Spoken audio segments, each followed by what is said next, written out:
Finally, foxes are now in Minecraft, guys. We have been waiting for foxes for the Bedrock Edition for a very long time, and thanks to the 1.13.0.1 beta, we finally have them. But not only do we have ourselves foxes, but we have ourselves new and improved structure blocks, and plus we got ourselves new stuff from map makers and add-on creators. And so let's go and begin with the most important stuff and then work our way up from there. And so we have ourselves the new fox. Now, the foxes can be found within this biome right here, which is the snowless taiga biome, or they can be found within the snowy biome, but they're not going to be orange or red. Like, I don't know why they call them red, it looks more orange to me. But if you're going to find them within the snowy variant, then they are going to be white. But let's look at this. We get ourselves these foxes, and they will sleep during the day because they are nocturnal, and during nighttime, they will go ahead and wake up, and they will start to hunt down different mobs like chickens, and stuff like that. Yeah, they will eat chickens, so you want to make sure that you keep your chickens nice and safe because they are known for eating those up. But also besides that, they can pick up like any type of item that they are basically interested in on the ground. So like they can eat up different potions, well drink up a potion I should say, and they can go ahead and get that potion effect. They can also use up a totem of undying, and they can also go ahead and spawn with some really nice items like emeralds. So look at this. As you guys can see, we got ourselves all these different foxes. But it actually is a very rare sight to ever find a fox with an emerald. But wait, does that one have an egg? I think that one has an egg. Yep, he has an egg. He must have raided a chicken coop somewhere. I mean, who knows? But anyway, let's go talk about the other stuff, which is that coordinates can now be tab completed in writing commands. And they also added in the new persist component for mob persistence. They added new and improved structure blocks. This is a big one. And so, if you want to get yourself a structure block, here is the command that you're going to go type in /give @p or your name and then structure underscore block. Press. Alrighty then. So, once you got yourself a structure block, you're going to probably want to go ahead and get yourself a structure loaded to the game.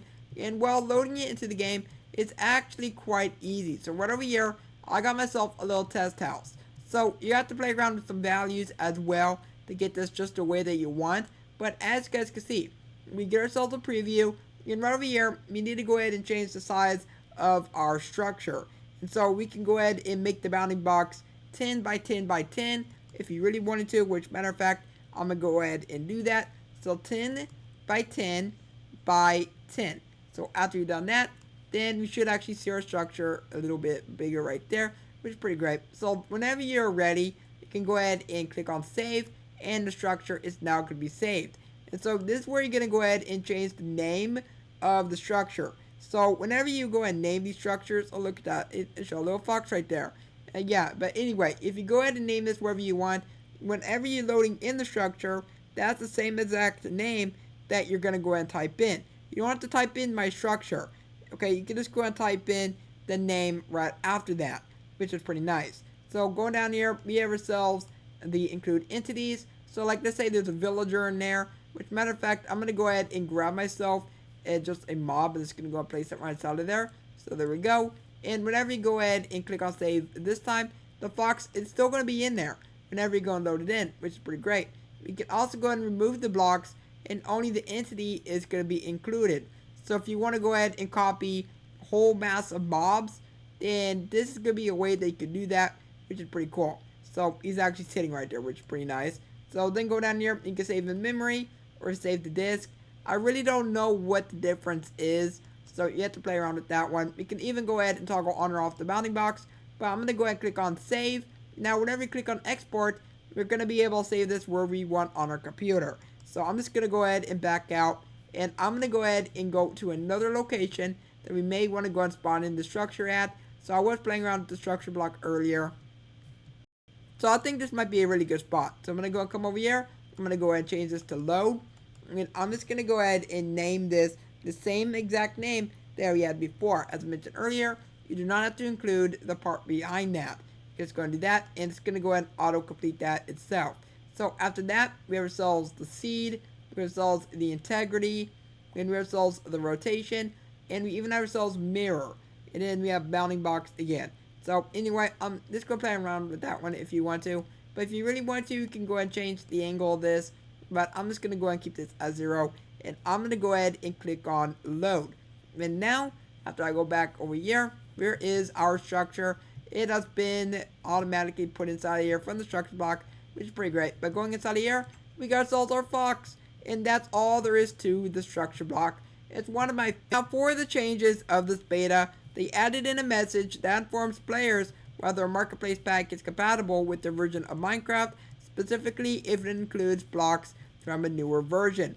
Minecraft on iOS will no longer show the "Do you want to close Minecraft" pop-up since iOS doesn't support that app behavior, and they added in new chat setting options to improve accessibility. So this is something that I've seen a lot of within resource packs that people have been making, but I have not actually seen Mojang implement it into the game directly. So if I go and come over here, as you guys can see, we have those chat settings. So from here, we can go and mute all. I kind of wish that they would have had muted all and muted all right up here, because you know what, it would be nice to have in both spots. But we also have ourselves text to speech for chat. We have Naughty Sends or Mojangles. Mojangles is Mojang's custom font for Minecraft stuff. Pretty nice stuff, but I'm going to go and keep it as Naughty Sends.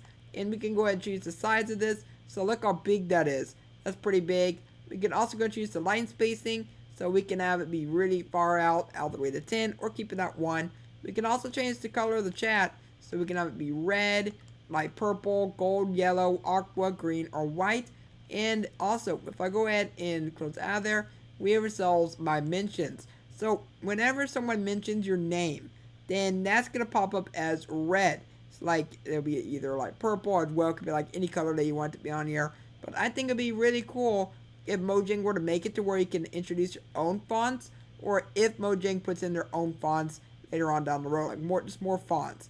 I think it'd be really nice instead of just having the standard 2 ones. But anyway, we're going to go ahead and move on to the next thing, which is going to be the map makers and add-on creators section.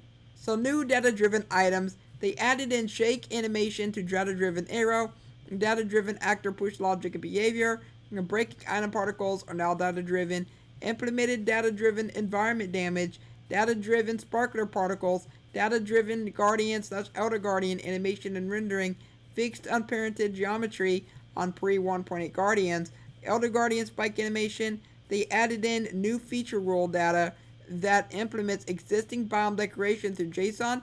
The final infrastructure changes required to support fully data-driven features. Rules themselves must be provided in a behavior pack with experimental turned on. They converted the fishing hook actor to be data-driven, converted the balloon actor to be data-driven, data-driven player rendering. A snow golem shell behavior is now data-driven. Very great if you want to have yourself like a mob having like a shell effect. Pretty nice. Next up, they have horse models and animations are now data-driven. User story dragon breath particles are now data-driven. I'm really not too sure what user story dragon breath is, but they also have ores are now data-driven ore feature. So I believe that this can open up doors for people to actually implement their own ores into the game. Okay, I did not mean. Now, other than that, guys, please let me know of what you think of this down below in the comments. Are you happy that we now have foxes in the game? And are you excited for 1.12? Because 1.12 will probably be releasing within the next few weeks or so. And it will be a big one. Lots of stuff for add-on creators. But let me know what you think of this. And if you guys enjoyed this video, then also let me know by leaving a like on it and subscribe for more videos and beta videos in the future. And for now, I hope you have a logical day. And I will